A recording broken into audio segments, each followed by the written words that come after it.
स्वर और व्यंजन वर्णों के भेद बताने हैं। तो स्पष्ट है कि वर्ण दो प्रकार के होते हैं, यानी वर्ण के भेद। एक स्वर वर्ण हो गए, एक व्यंजन वर्ण हो गए। इनको स्वर वर्ण को अच भी कह देते हैं, अच वर्ण। व्यंजन वर्ण को हल वर्ण भी कह देते हैं। अब यहाँ स्वरों का विभाजन है। स्वर वर्णों के 3 भेद इस प्रकार हैं, लिख रखा है। ये ह्रस्व स्वर हैं। ह्रस्व स्वर किनको कहते हैं? जिन वर्णों के उच्चारण करते समय स्वतः ही मुख से उनका उच्चारण हो जाता है, अर्थात अन्य वर्णों की सहायता नहीं ली जाती है, उनको स्वर कहते हैं। और ये स्वर वर्ण हैं इस प्रकार, 3 प्रकार के। ह्रस्व स्वर, इनके उच्चारण में मुंह से कम समय लगता है। उसके बाद आए दीर्घ स्वर। इनके उच्चारण में इस ह्रस्व स्वर के मुकाबले दुगुना समय लगता है। यह दीर्घ स्वर हुए। फिर प्लुत स्वर हुए। जितना इन 2 प्रकार के स्वरों के उच्चारण का समय मुंह से निकालते समय वर्णों को लगता है, उतना समय प्लुत स्वर के वर्णों को निकालते समय लगता है, अर्थात दुगुना समय या तिगुना समय। इसका और इसका दुगुना हुआ, एक राउंड और प्लुत में ले लिया तो तिगुना हो गया। अब जो ह्रस्व स्वर के वर्ण हैं ये हैं अ, छोटी ई, छोटा उ, ऋ। और जो दीर्घ स्वर के वर्ण हैं आ, बड़ी ई, ए और औ।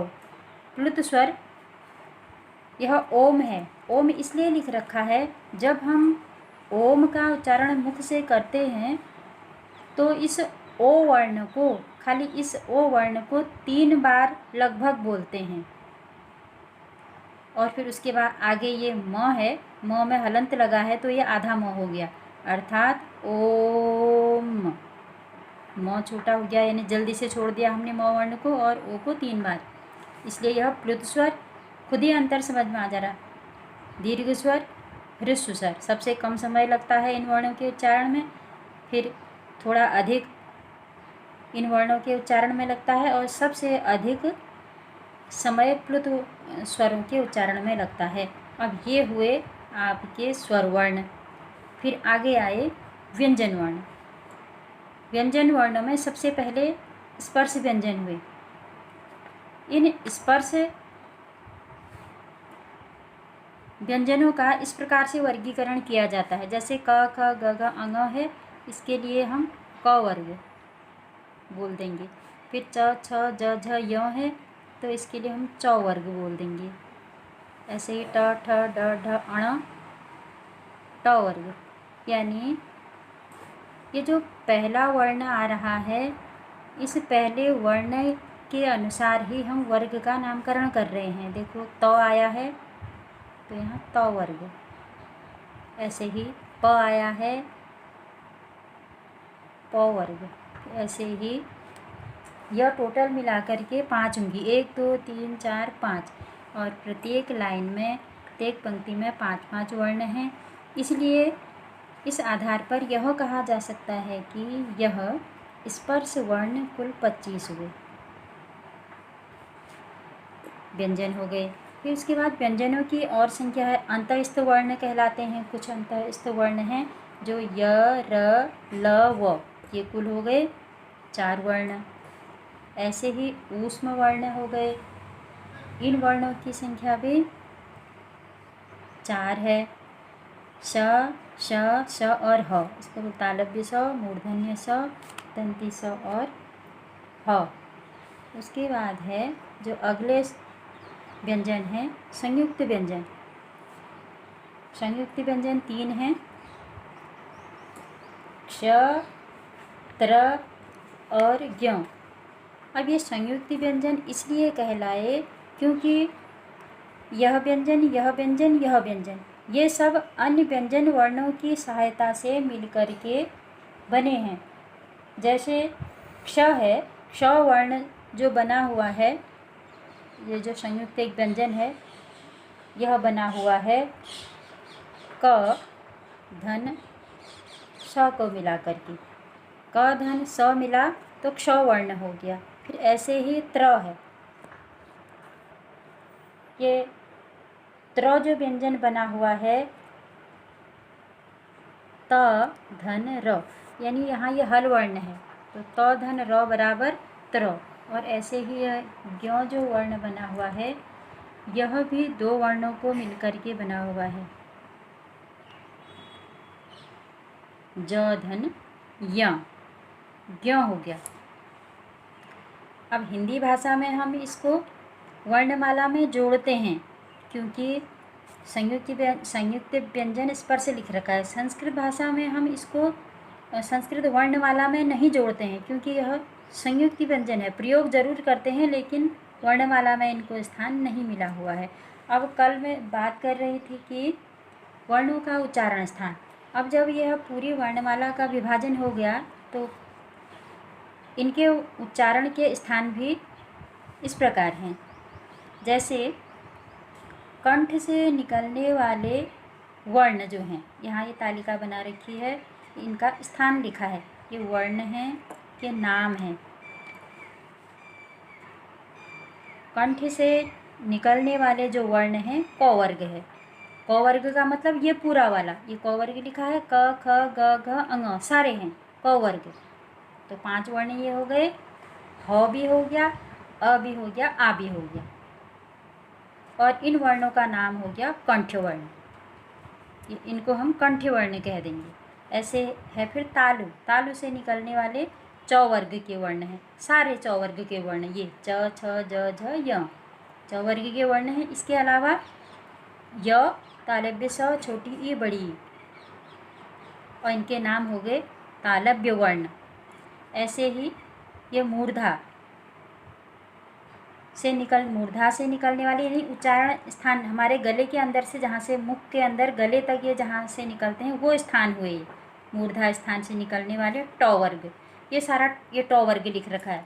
ट वर्ग सारे वर्ण हैं, ट ठ ड ढ अण, यानी ट वर्ग।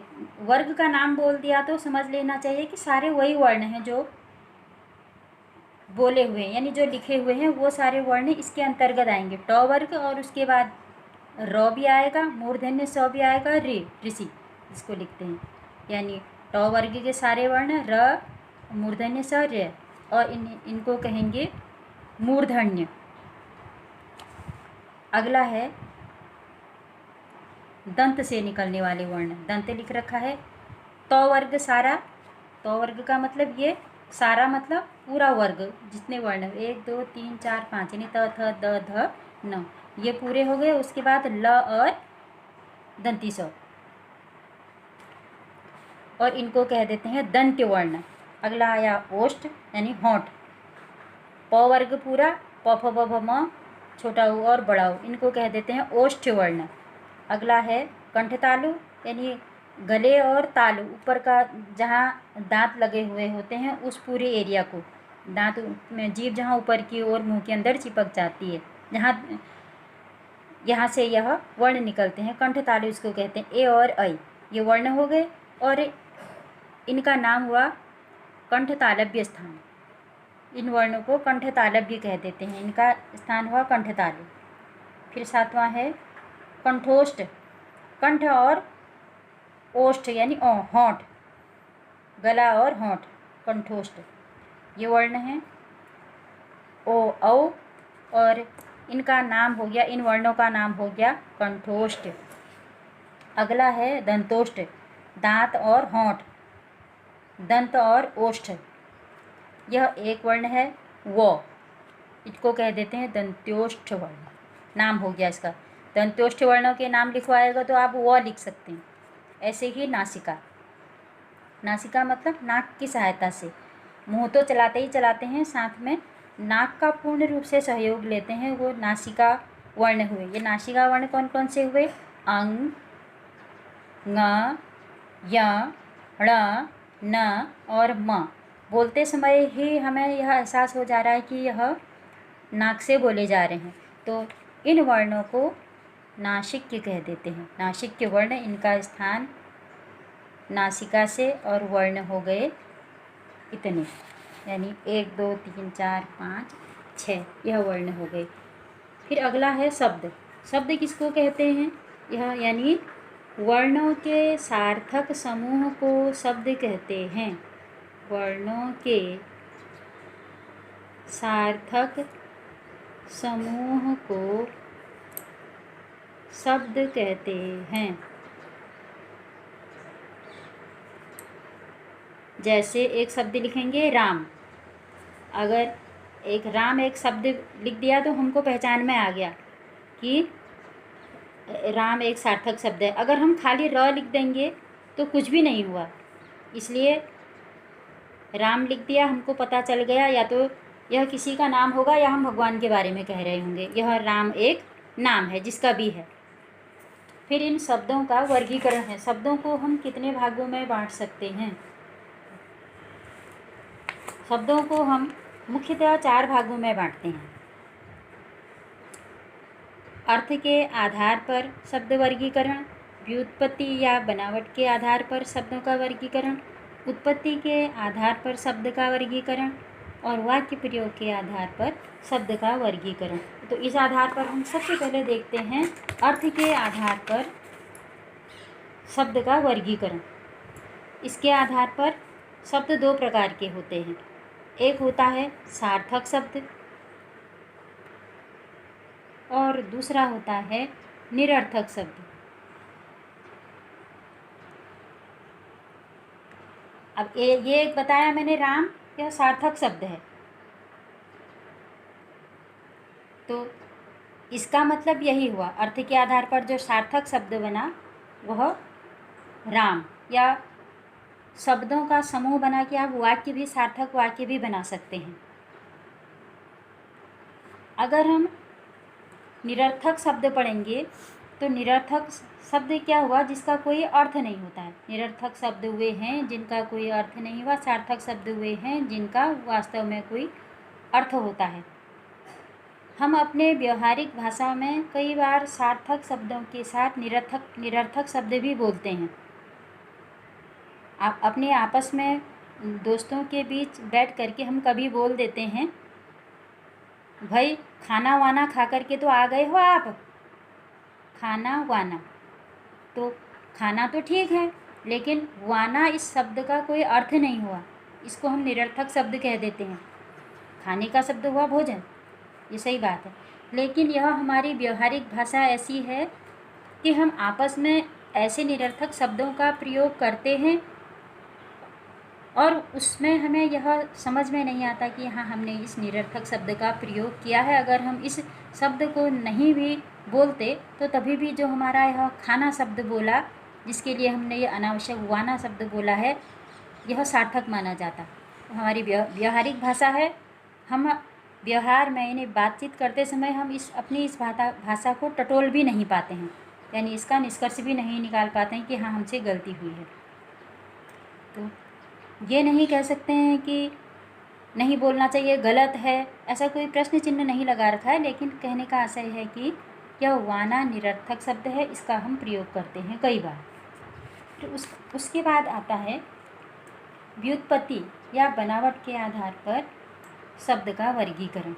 व्युत्पत्ति के आधार पर शब्दों को 3 प्रकार से अलग अलग भागों में रखा गया है, जिसमें पहला है रूढ़ि शब्द और दूसरा है यौगिक शब्द, तीसरा है योग रूढ़ि शब्द।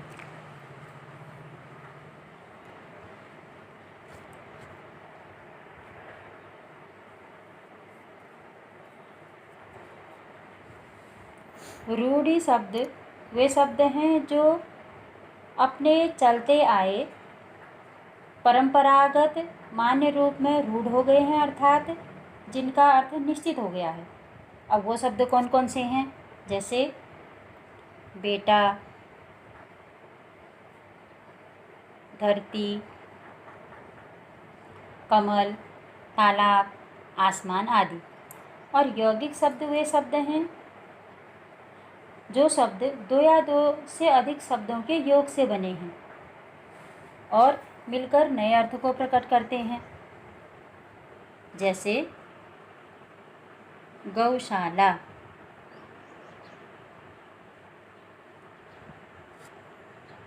रसोई घर, विद्यालय।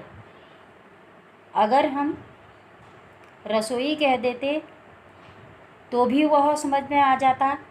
सामान्य हम लोग आजकल की इंग्लिश भाषा में भी बोलते हैं, किचन कह देते समझ में आ जाता। लेकिन जैसे रसोई घर बोलते हैं तो उसका मतलब भी वही हुआ, क्योंकि यह यौगिक शब्द है इसलिए इसमें यह बदलाव आया है। अगला है योग रूढ़ि शब्द। वे शब्द जो दो या दो से अधिक शब्दों के योग से बने हैं किंतु उनका एक विशेष अर्थ ही मान्य अर्थात रूढ़ हो गया है, दूसरा अर्थ ध्वनित होते हुए भी मान्य नहीं है। जैसे जलज,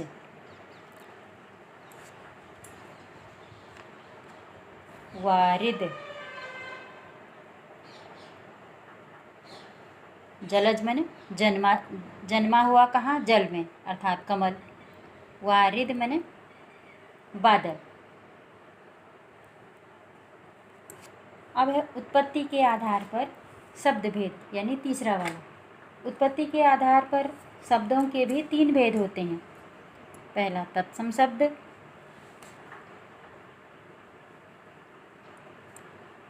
दूसरा तद्भव शब्द। 4 भेद हैं इसके, 3 भेद नहीं। देशज, अगला देशज और विदेशी।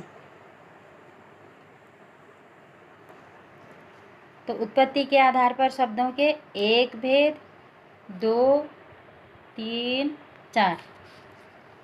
तत्सम शब्द वे शब्द हैं जो हिंदी में संस्कृत भाषा से लिए गए हैं और उसी रूप में प्रयोग किए जाते हैं, यानी वह शुद्ध होते हैं। उनका हम संस्कृत के शब्दों का ज्यों का त्यों प्रयोग करते थे। जैसे रात्रि, दिवस, तो दिवस मैंने दिन, रात्रि मैंने रात। अगर हम ये बोला मैंने दिवस मैंने दिन बोला, रात्रि मैंने रात बोला, तो ये सब इधर लगा करके यह तद्भव शब्द हो गए। तद्भव शब्द ठीक इसके विपरीत देखो, ये तद्भव, ये तद्भव, ये तत्सम, ये तत्सम। स्पष्ट हो गया। यानी वे शब्द जो तत्सम शब्दों से ही बिगड़कर, तद्भव की परिभाषा बोल रही हूँ, बिगड़कर बने हैं और वह हमारी हिंदी भाषा में प्रयोग होते हैं, तद्भव शब्द कहलाते हैं। और देशज शब्द वे शब्द हैं जो स्थानीय क्षेत्रीय बोली के प्रभाव से हमारी इस भाषा में आ गए हैं और प्रयोग भी होते हैं। जैसे पगड़ी, थैला,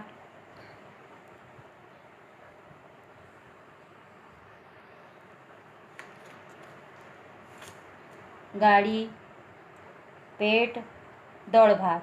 अब आए विदेशी शब्द। विदेशी शब्द, ये जो विदेशी लिख रखा है इसी से स्पष्ट हो जा रहा है कि किसी अन्य देशों की भाषा से जो शब्द हम अपनी भाषा में प्रयोग करते हैं वह विदेशी भाषा कहलाती है। अब हम लोग सामान्यतया अंग्रेजी के ही बहुत सारे शब्द अपनी हिंदी भाषा में बोलते हैं। जैसे सामान्य रूप से ले लोगे आप टिकट,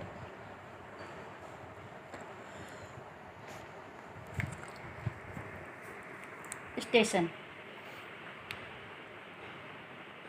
साइकिल, बोतल, radio, engineer, machine, doctor, pencil इत्यादि, यह बहुत सारे शब्द हैं। अगला है प्रयोग के आधार पर, यानी जो हमने शब्दों का वर्गीकरण किया था यह अंतिम चौथा है प्रयोग के आधार पर। प्रयोग के आधार पर मुख्य रूप से यह 2 प्रकार के होते हैं। पहला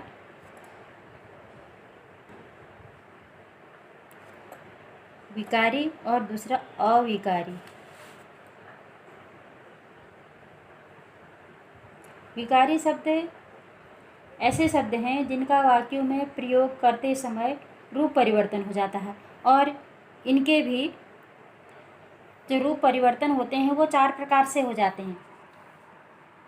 कभी वह संज्ञा शब्द के कारण होता है, कभी वह परिवर्तन सर्वनाम शब्द के कारण होता है, कभी वह परिवर्तन विशेषण के कारण होता है और कभी वह क्रियापद के कारण होता है। और दूसरा अविकारी शब्द है। अविकारी की परिभाषा यहाँ यह हुई कि वे शब्द जिनके रूप में परिवर्तन नहीं होता, और ये 4 प्रकार के होते हैं। यानी जो ये दूसरा वाला है इसके देखेंगे आप 4 प्रकार हैं।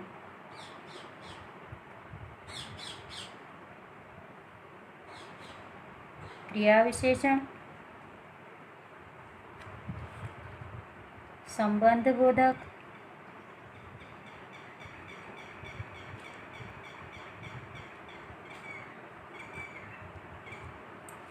समुच्चय बोधक,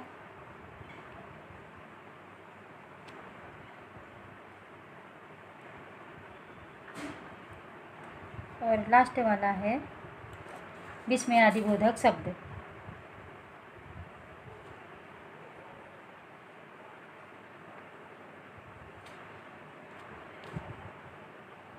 इस प्रकार आप लोगों का यह शब्द विचार संबंधी टॉपिक पूरा हुआ।